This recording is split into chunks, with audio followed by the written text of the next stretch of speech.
Баяғы заманда, ежелгі Грекияның алтын ғасырында құдіретті құдайлар мен жау жүрек батырлар өмір сүрген. Міне, солардың ішіндегі ең атақты да, ең күштісі ер жүрек Геркулес болыпты. Ал батырдың батырлығы немен өлшенеді? Біздің хикаямыз сол жайында. Естідіңдер ме, қыздар? Түймедейді түйедейгі баяндауын қарасаңшы. Сабыр ет, құрбым. Өзіміз жалғастырамыз, қымбаттым. Ал сәттілік арулар. Сонымен біз музалармыз, батырларды дәріптейтін өнер құдайлары боламыз. Геркулес сынды батырларды. Нағыз жігіттің сұлтаны.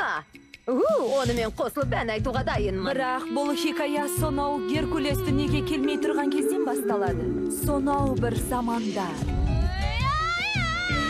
Сонау бір заманда. Өзге еді адам ғаламда. Алыптар басып сойқанды салған маңайға. Ойранда барлығын, талқанда болар мұнда бәрін. Апатта қорқытып күн сайын бар адамдарды. Масқара. Сол кезде сез келіп